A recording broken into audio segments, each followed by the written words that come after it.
On vous souhaite la bienvenue à ériclatour.com. Dans quelques instants, on reçoit deux finissantes de secondaire 5 de la polyvalente Marcel Landry à Iberville. Elles ont participé, elles se sont rendues jusqu'à l'Expo Science, la finale québécoise à Sorel-Tracy à la fin avril. Elles vont nous parler de leur projet. Mais d'abord, pour une 11e édition, Ces Voix oubliées, qui est un programme de rétablissement de la santé mentale par le chant, revient. Il y avait une incertitude pour une 12e saison. Il semble maintenant que ça soit déjà confirmé. Bref, on reçoit le fondateur accompagné d'une représentante du CIS de la Montérégie Centre.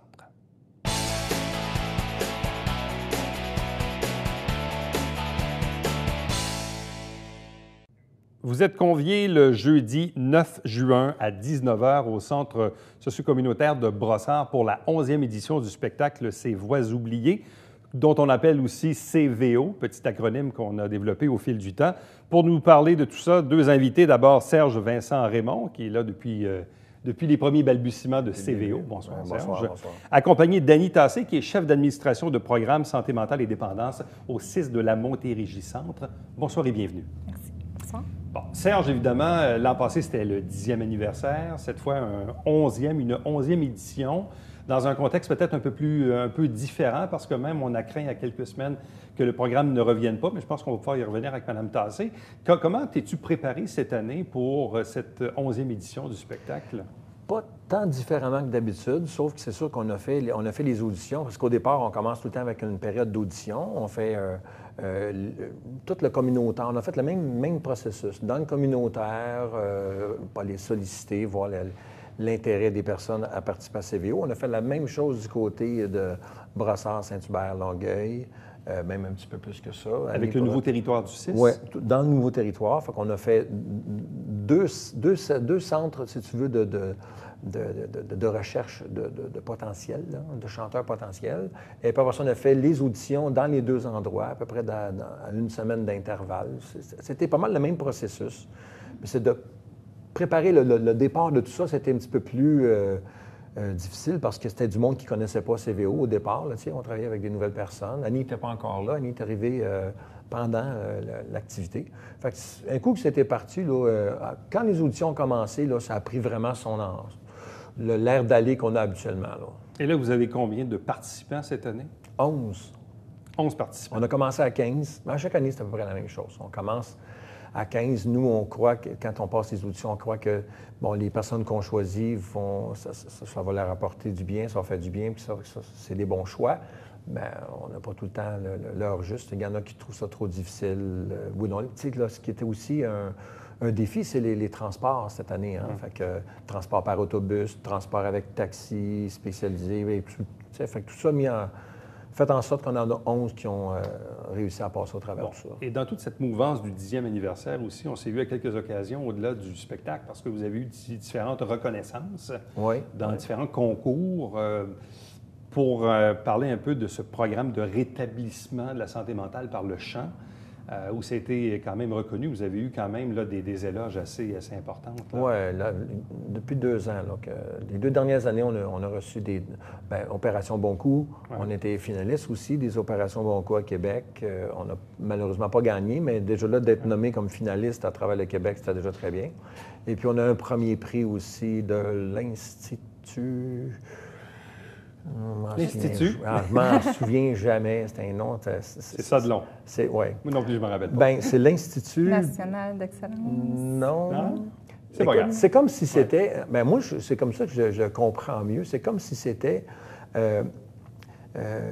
premièrement, c'est tout ce qui est service à la communauté dans tout genre de services. Les pompiers, les polices, toutes sortes de services communautaires, mais à travers le Québec. Et dans la section santé et services sociaux, Ces Voix oubliées a gagné le premier prix. Bon. On a pu lire sur ta page personnelle... Je viens de le trouver. Ah, tu l'as trouvé, c'est quoi? L'administration publique du Québec. Ah, il est bon, hein? Ça revient. Wow! C'est comme les paroles d'une chanson.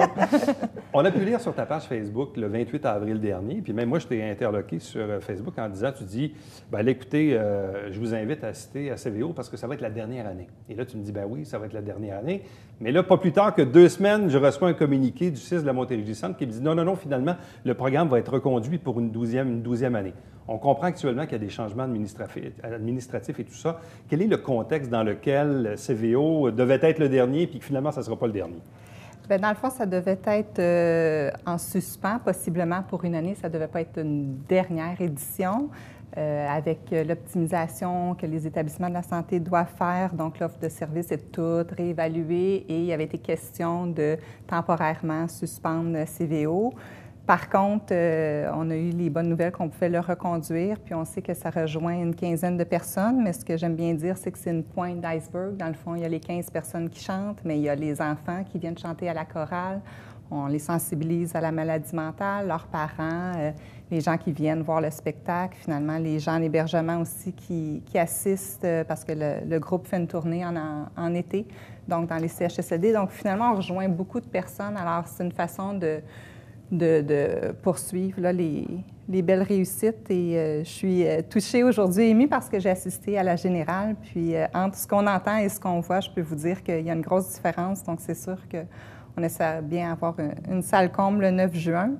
Mais c'était une question de mettre sur la glace, mais c'était pas une fin en soi là, pour ces voies oubliées. Les preuves ont été faites, la direction croit au bienfait et au mérite de ce projet. Donc, ça a été des bonnes nouvelles, finalement. Oui, vraiment bonne nouvelle. Oui, définitivement. Que ça puisse continuer, c'est vraiment une excellente nouvelle. C'est sûr que nous, on s'en rend compte beaucoup plus quand on est à l'intérieur de ces voies oubliées, l'impact que ça peut avoir. T'sais. On voit encore les anciens que je rencontre qui sont quittés complètement l'aide sociale pour retourner travailler à temps plein. Il y en a plusieurs cas comme ça. C'est wow, tu regardes ça, puis ils sont encore au travail, puis qui vont encore bien. Ça n'a pas de prix. Hein? Ça fait un gros wow en dedans de dire wow, j'ai participé à ça. Ces voies oubliées n'ont pas la prétention de dire que c'est nous qui faisons tout. Hein. Au contraire, c'est chacun des participants qui va venir prendre ce qu'il a besoin dans ces voies oubliées pour faire un pas en avant dans son rétablissement. Mais on est une bonne lanterne, de démontrer les capacités et qu'ils ont encore à l'intérieur d'eux. C'est ça que ça fait, ces voies oubliées, en gros. C'est que ça rallume l'estime et la confiance en soi. Ça, c'est les deux premières choses qui vont ressortir beaucoup. Ensuite, bien, la solidarité, travailler en équipe. Ouais. Apprendre aussi à gérer le groupe. Hein? Tu sais, quand tu es bien souvent, puis c'est assez commun, les gens qui se demandent qu'est-ce qu'ils ont depuis quelques années qui ne va pas, puis finalement, qu'il y a un diagnostic qui tombe, ils s'isolent. Mm-hmm. Premier réflexe, je m'isole, ça y est, je suis malade. Tout le monde le sait, tout le monde, ça se voit, tout le monde le voit. Fait que ces voies oubliées, tu as un premier pas déjà à recommencer à socialiser. Puis là, un coup que tu es là, bien, c'est de recommencer à participer à... Parce qu'on part de rien, hein? On ne sait pas chanter.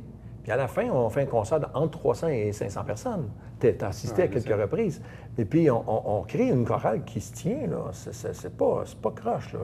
Annie est un petit peu témoin aujourd'hui. Cette année, on a une chorale absolument extraordinaire. On fait des harmonies de voix, ce qu'on n'a pas fait souvent avec ces voix oubliées. Bon, parce que les clientèles de santé mentale, on le sait, puis c'est majeur, on est dans un territoire densément peuplé.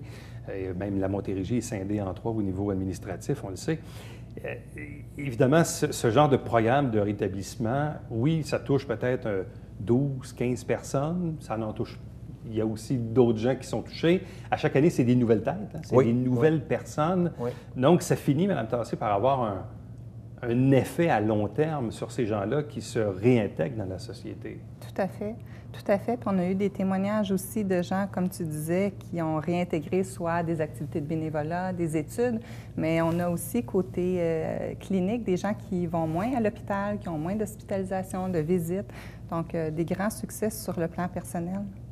Parce que comme Serge le disait, parler de solidarité, oui, mais de confiance en soi, d'estime, c'est quand même pas rien. Même monsieur et madame tout le monde n'irait probablement peut-être pas aller chanter devant un public. Tout à fait. Encore moins quand on est dans un épisode de santé mentale, de difficultés, prise de rendez-vous, médicaments, thérapie, etc. Puis là, en plus de ça, on apprend à chanter, puis en plus de ça, on va chanter devant du monde. C'est quand même pas rien.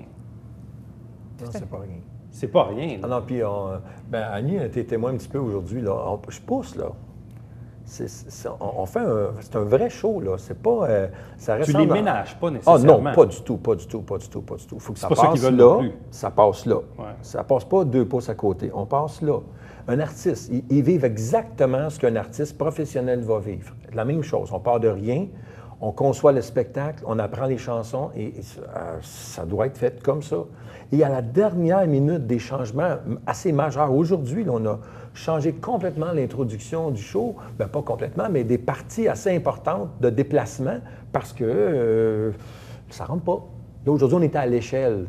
On met la scène à l'échelle. On m'a enlevé 4 praticables quand même. 4 fois 4 par 8, ça m'enlève pas mal d'espace. Hein? J'ai perdu beaucoup d'espace. Fait que là, je travaille avec une chorale de 11 dans 24 pieds par 16 pieds. Ce qui n'est pas énorme. Quand tu arrives à l'échelle, parce que l'endroit où tu pratiques, tu ne peux pas le faire, c'est la première fois pour eux qu'on était à l'échelle. Bien, on ne peut pas faire ça de cette façon-là. On rechange ça dans ta générale. Et là, eux autres, ils se disent, c'est parce qu'il nous reste juste demain pour retravailler ça, là, tu sais. Fait que, ils ont été...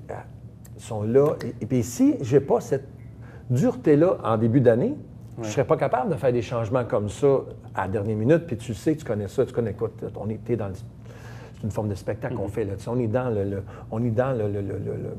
le côté artiste ici aussi, même quand on fait de la télévision. C'est la même chose. Vous avez des trucs à respecter, puis c'est la même chose pour un spectacle. Fait que si je n'ai pas cette dureté-là de dire non, ça passe comme ça, le cadre, c'est ça, et puis il faut qu'on reste là-dedans, ça les pratique autant pour arriver au concert et être prêt à certains changements comme ça. Là. Donc, Les Voix oubliées sera reconduit pour une 12e saison et ça touche désormais donc toute la clientèle du CI3S de la Montérégie-Centre. Tout à fait.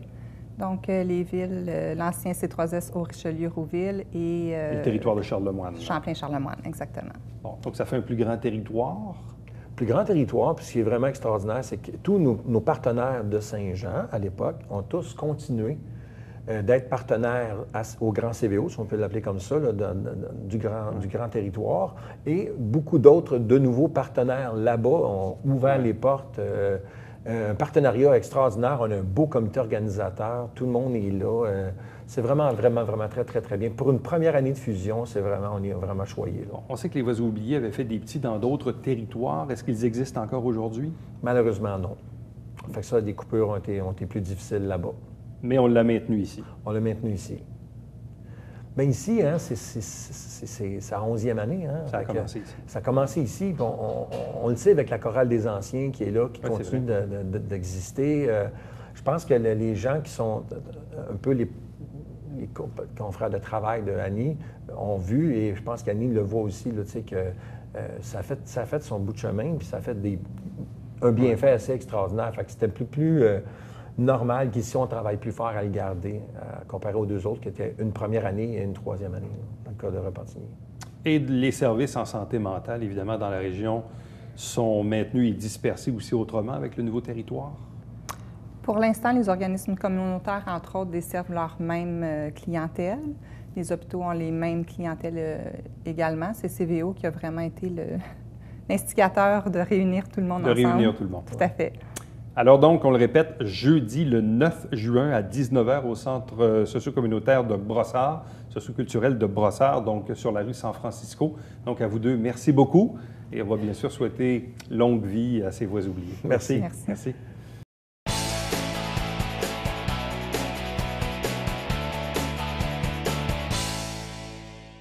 Salut, ici Alexandre Baudouin. Et François Trépanier. François, cette semaine à Sport Express, on parle de basketball. Oui, avec Annie-Pierre Sanson qui va jouer dans la NCAA l'an prochain. Wow. Et toi, Alex, encore de baseball? Exactement, avec Marc Labbé, l'entraîneur en chef des Guerriers de Grand Bay dans le Junior Élite. Ne manquez pas ça.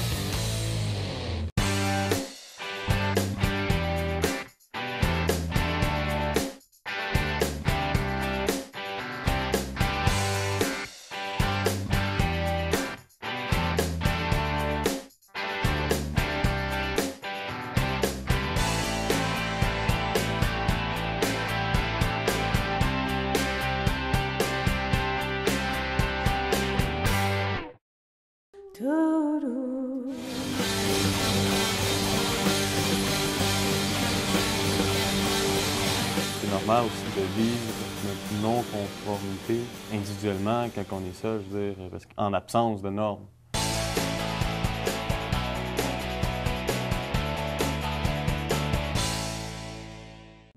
Le 24 avril dernier se tenait à Sorel-Tracy la Super Expo Science Hydro-Québec finale québécoise 2016.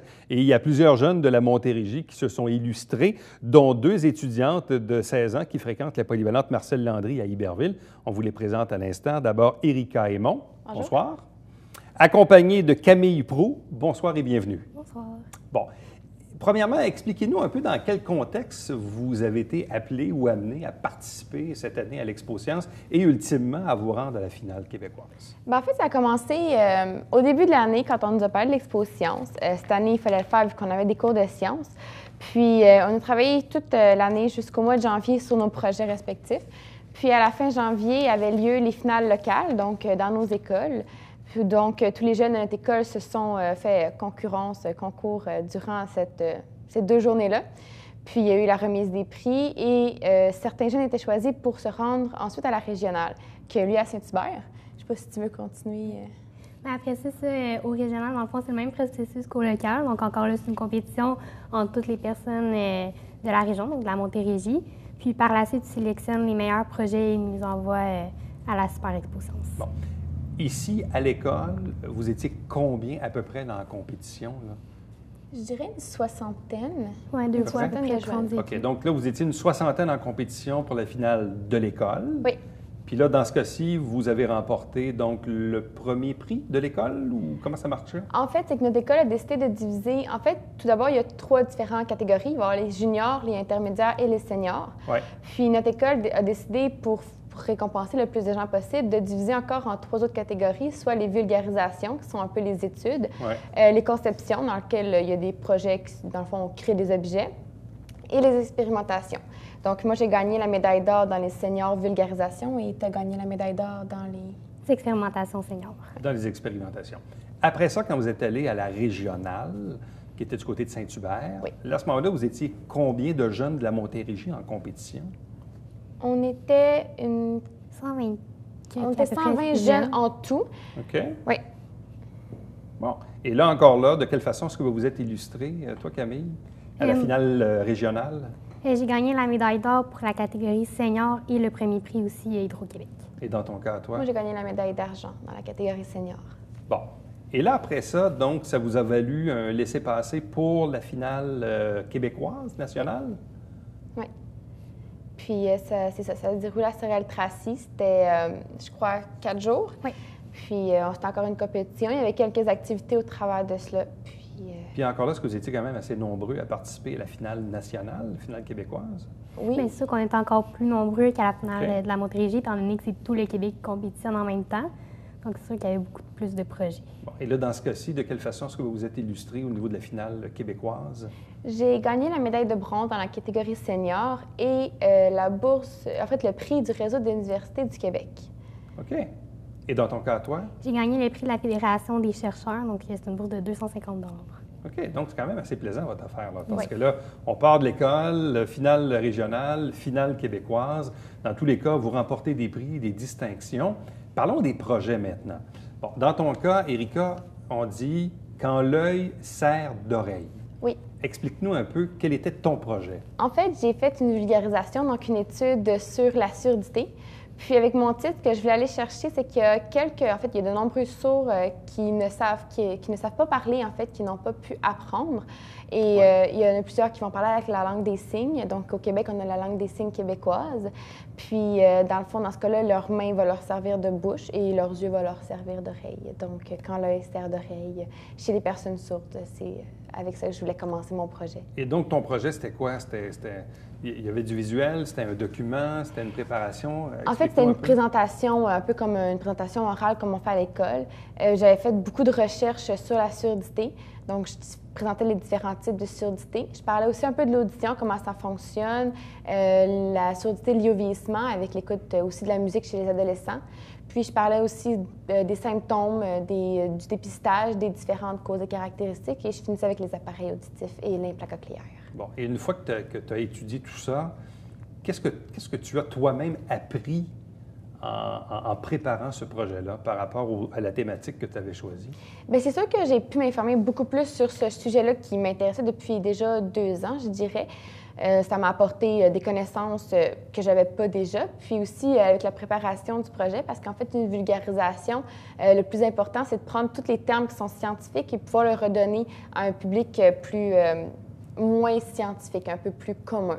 Donc, pour que monsieur, madame, tout le monde puisse comprendre la surdité sans difficulté. Bon, dans ton cas, Camille, ton projet s'appelait Bouton panique.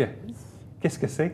Dans le fond, j'ai fait une expérimentation pour savoir si les remèdes de maison qu'on retrouve sur Internet sont vraiment utilisés pour traiter l'acné, si ça peut vraiment mener à guérir cette maladie-là. OK.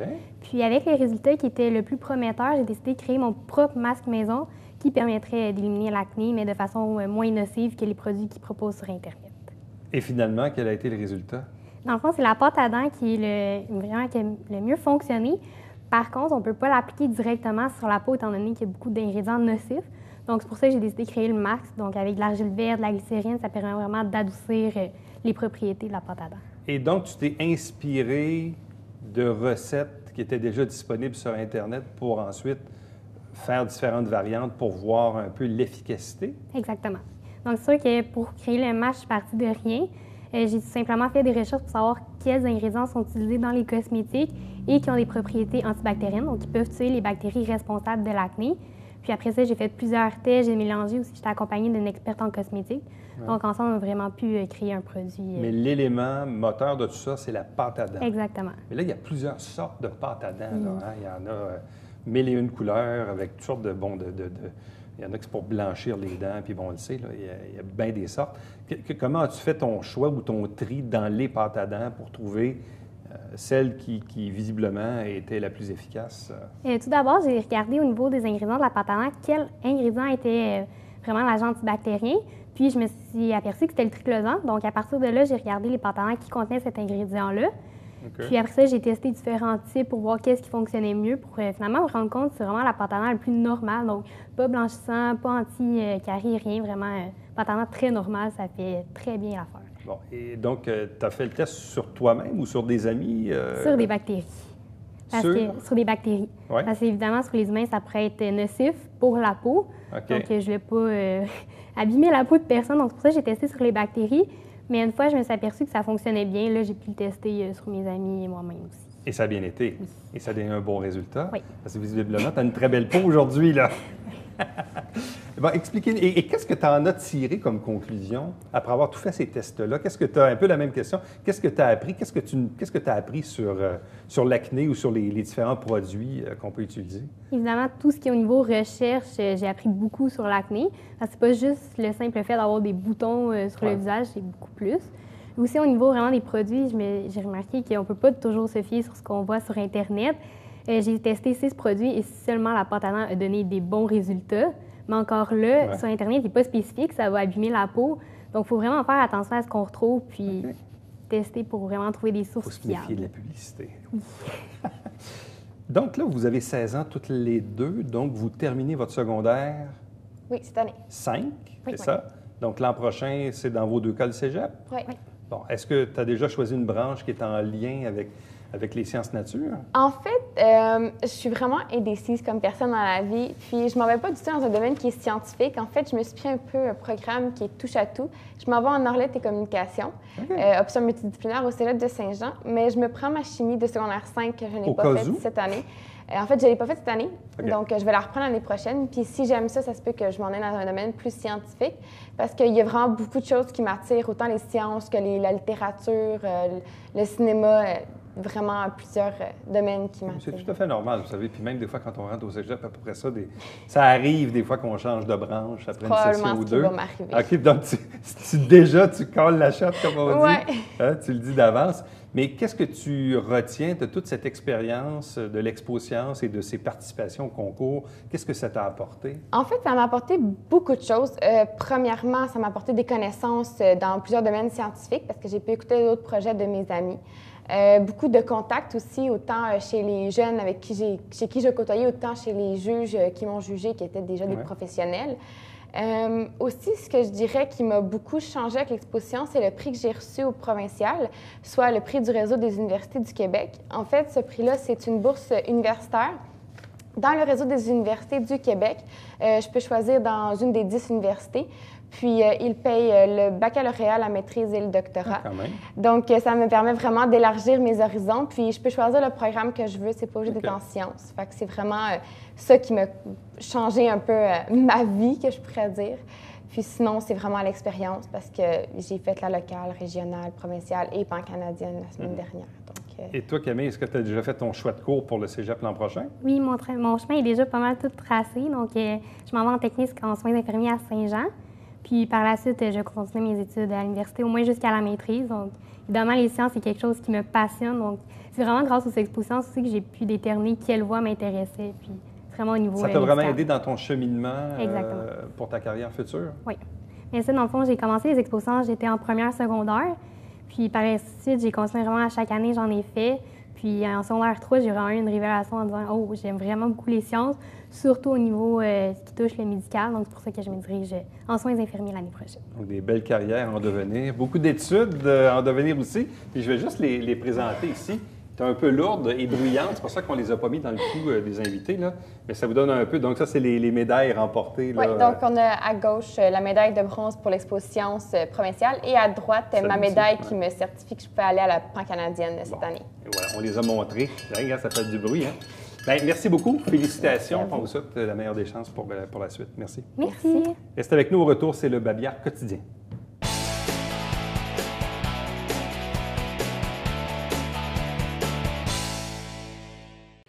Si vous êtes des habitués qui fréquentez les 3 bibliothèques municipales à Saint-Jean-sur-Richelieu, on parle de Delaire-Berger, Saint-Luc et l'Acadie, il faut noter qu'il y a l'horaire estival qui entre en vigueur. Donc, si vous aviez parfois l'habitude d'y aller telle ou telle journée, vérifiez avant pour comprendre, bien sûr, quel jour et quelle heure on peut aller directement à la bibliothèque de votre choix. Chaque semaine, on vous présente des extraits du conseil municipal. L'émission s'appelle Saint-Jean-sur-Richelieu. Et chaque dimanche matin, à 9h30 en direct, c'est le Télébingo, avec 3 500 $ en prix, dont la carte pleine qui est à 2 000 $. Et bien sûr, si entre-temps vous désirez me joindre, je vous invite à le faire par courriel. C'est plus rapide et plus facile. Éric Latour en un mot, à commercial tvhr9.com. À demain. Bye bye.